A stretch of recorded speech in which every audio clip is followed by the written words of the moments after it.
Salf Samud, grazzi tal-qajt l-istadina tagħna għal din l-intervista. Ħanibda bl-ewwel mistoqsija. Għalik, x'inhi l-letteratura? Qabel xejn nixtieq irrodlok ħajr tal-li stedintni għal dal-programm u nsellem lil dawk kollha li biħsibhom isegwuh. Issa l-mistoqsija li għamilt li inti nibda billi ngħid. L-arti fil-pittura li żejjen il-katedral, il-knejjes u esibizzjonijiet tagħti identità lil pajjiż. Imma l-letteratura hija r-ruħ tal-pajjiż u tagħti d-dinjetà lil pajjiż. Fil-waqt li il-pittur bil-pinsel ipinġi dak li qed jara, sakemm ma tkunx astratta, il-kittib bil-pinna ikun qiegħed jinseċ l-emozzjonijiet kollha li jħossu fih huwa u jara l-affarijiet li jkunu qegħdin jisiru. Imma dawn it-tnejn imbagħad għandhom saħħa tremenda, fis-sens li dawn it-tnejn kemm il-letteratura u kemm l-arti kapaċi jeżżu mis-sisin kwalinkwe tmexxija. Forsi diġà wieġibta daqsxejn, imma x'tagħmel il-letteratura li forom oħrajn ta' kitba ma jagħmlux? Faċli ħafna biex intik il-tweġiba. Meta kont President tal-Union u domt 7 snin, jiena sifirt ħafna.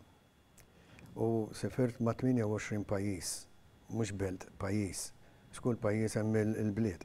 U kont nippreżenta dawk li jgħidulhom papers fuq il-qagħda tal-ħaddiem rigward is-saħħa u s-sigurtà. Minn barra hekk, kull 15 kont nikteb artiklu fil-ġurnal L'Orizzont. Imma jien ma nikkonsidrax la il-papers u laqqas l-artikli li huma xi kitba letterarja għaliex huma politiċi u tradizzjonistiċi. Ġifri ma nara l-ebda letteratura fihom. Mhux bħal meta jien impoġġi bil-qeda u nikteb poeżija li toħroġ bitqanqiliet u bl-emozzjonijiet kollha, jew inkella nikteb romans u jiena ngħix il-karattri li nkun qed noħloq jien stess. Għalija l-artikli li ktibt u l-papers li ippreżentajt ma fihom forsi il-valur li fihom jista' jkun politiku u jista' jkun tradizzjonistiku. Però bħalma diġà irreferejt m'hemm l-ebda letteratura billi jiena kien hemm konflitt fil-pajjiż jew kien hemm avveniment fil-pajjiż li jiena qbilt jew ma qbilx miegħu u ktibt dwaru. Iktar huwa xaħta ta' ġurnaliżmu milli ta' letteratura, għalhekk qedlek ma kienx diffiċli biex inwieġbek. Għax għandek ma xiex tikkumpara, ekku. U xi distingwi l-lingwa tal-proża din id-darba mill-lingwa f'kitb oħra? Il-proża ittik spazju iktar, pereżempju, poeżija inti ristret ħafna, kemm fit-tul u kemm fil-għamla, fil-kostruzzjoni u kemm il-ħsieb li inti trid tiżviluppah. Però l-proża bħal romans inti għandek tikteb sa fejn tkun trid inti, sa fejn trid tasal inti. U timmaġina inti u żżid u tnaqqas, allura ġifieri dik hija li tagħmlek illi hemm id-differenza bejn il-proża minn kitbiet oħra. U bħalma qedlek aċċennajt ukoll għal dak li qedlek qabel hemm differenza bejn kitba letterarja u kitba li hija ġurnalistika. It-tifla u l-croissant. Għal-qija tal-art kiesħa, rajt tifla ċkejkna qed tittallab il-karità bida mollija l fuq u riġlejn milwija taħta tara tfal oħra resqin. Mill-makturu l-bixra tagħha dritt deret li hi bint il-vant, abbandonata bla ma ħadd jismagħha. Raġel bjond b'xor debien ma bintu martu waqaf ikellimha. Iħossu sobien sew għaliha u maraj l-croissant ġabilha biex titrejjaq fil-ksieħfin. Melsila rasa u ftit kiebi jissokta miexi fi triqtu.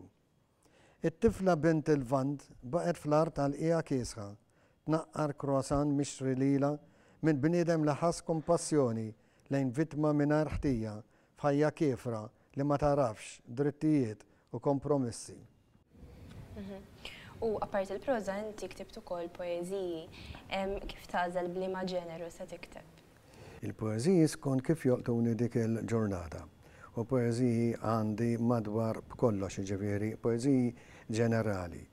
Poeżiji fuq il-bliet kollha illi dort. U ħajku u poeżiji bl-Ingliż isni għandi madwar bejn 500 u 6. Issa, inti staqsejtni għal proża u kollu xek. kif tażel b'liema ġeneru tkun se tikteb il-poeżija ġifieri kif tolqtok? Eżattament.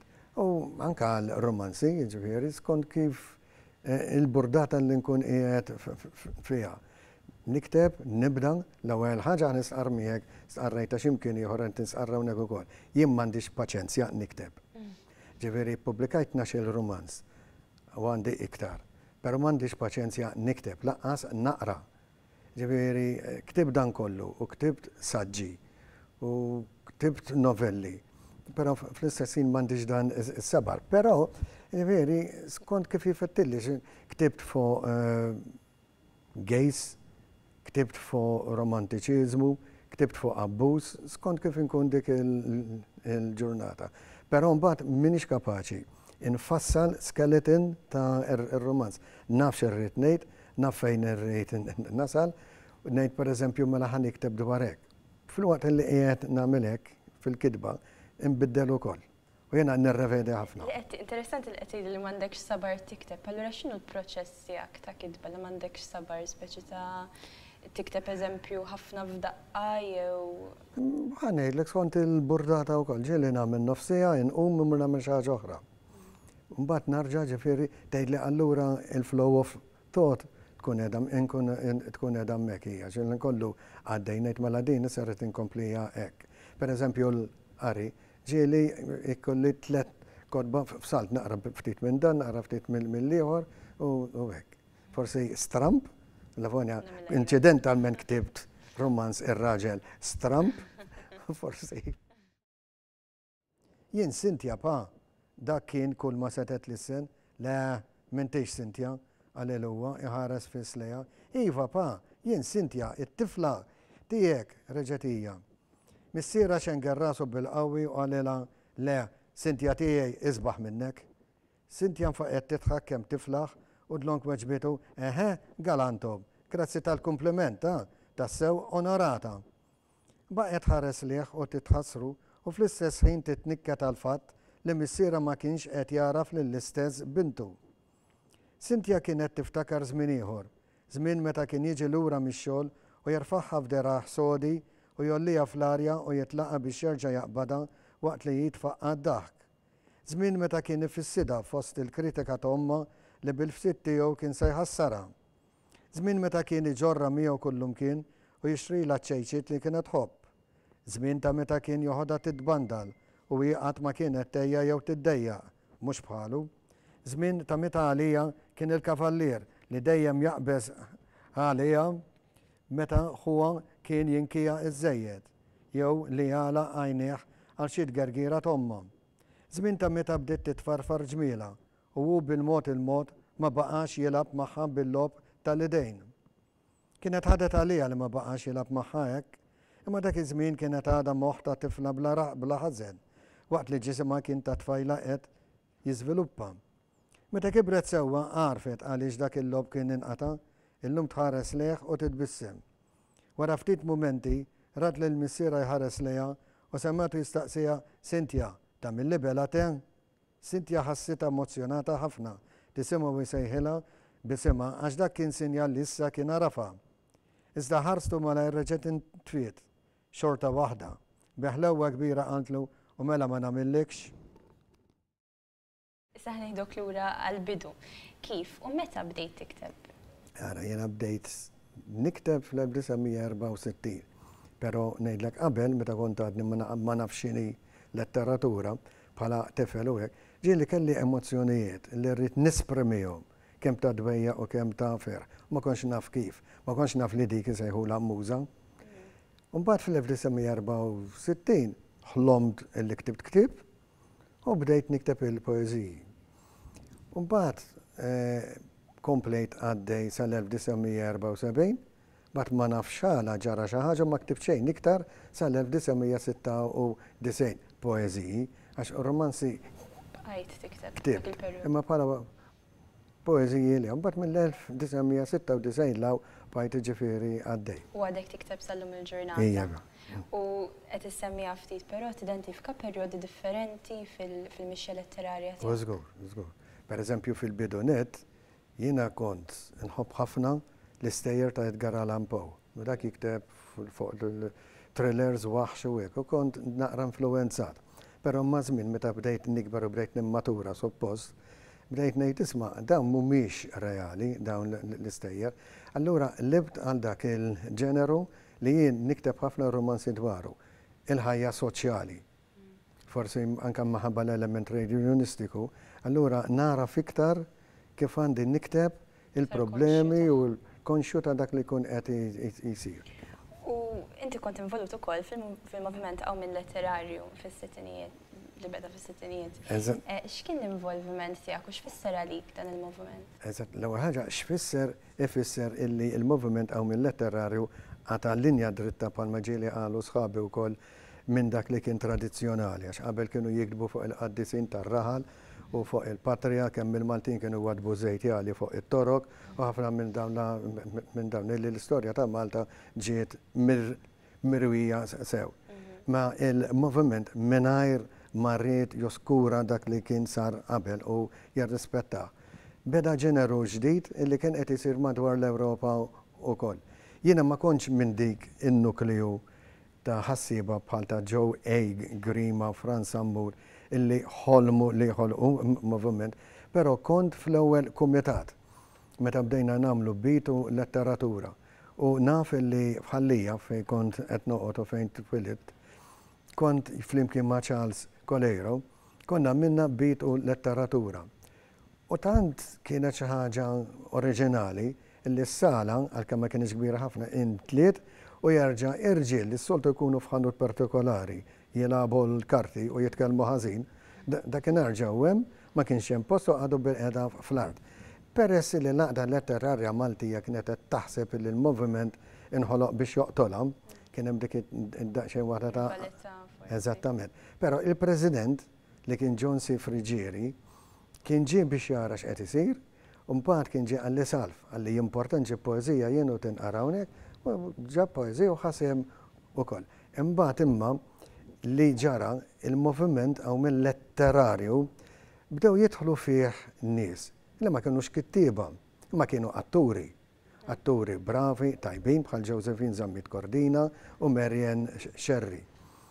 U meta ġejna għall-elezzjoni biex jittalla l-komitat, ma niftakarx hekk kienx ta' 11, imma li naf kien illi kien baqa' post tal-wieħed u konna ġejna fil-voti dro jien u Marian Sherry. Allora għedet issir dik lajdula l-baj, election. U niftakar, Josephine Zammit Kordina daret fuqi. Għant li salf tiħux għalik, għant li ma pala mara jahan nivota għal-mara bħali. U votatek. U ġiet li Marian Sherry għaddeti. U jena spiċċajt barra, bat ma bqajtx nifollow jektar, un bat ġara dak li ġara kien hemm l-inkwiet u spiċċa. Pero il-moviment għaw letterarju kien kif taqbattejt.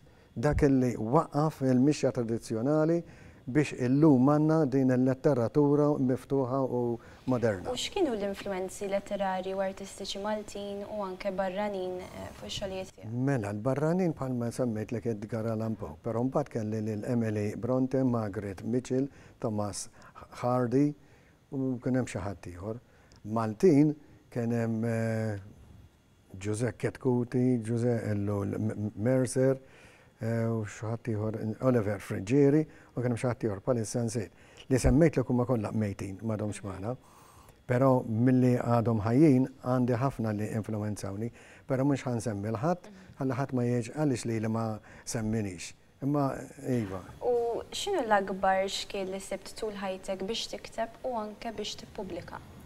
Żewġ affarijiet mill-lat loġistiku, kemm meta kont għadni ma żewġ, id-dar fejn kont noqgħod kienet żejra, l-ora kamra li ma kellix, meta iż-żewġ kont noqgħod fi flat, kamra ta' sodda u spare bedroom, kamra tiegħi ma kellix, allura kont noqgħod nikteb fuq il-mejda fejn niklu, mbagħad wara rrid inżarma narġa' dan u bejn ix-xogħol u bejnek ma kellix dak. Però mbagħad fejn qiegħed issa ġifieri t-tfal telqu, iż-żewġu għand il-kamra tiegħi nista' ħalli kollox kif irrid jien u komplejt ġifieri għaddejjek. Meta kont immur għand il-pubblikaturi, irrifjutawni. L-ewwel ħaġa jgħidulek dan għadu ġdid. U ma kienu rridu nies diġà stabbiliti. Nista' nifhimhom ukoll għax apparti li ħobbu l-Malti imma mhumiex qegħdin hemmhekk biex jagħmlu t-telf, imma biex jagħmlu l-qlieħ. Allura ma kienux speċi u domt niġri wieħed wara ieħor. Imbagħad kien il-Bronk li pubblikajt miegħu 3 romanzi. Mbagħad wara mbagħad mal-Horizon li preżentament huwa mmexxi minn David Bezzina u miegħu ippubblikaj dawn id-9 romanzi kollha li b'kollox għandi 12.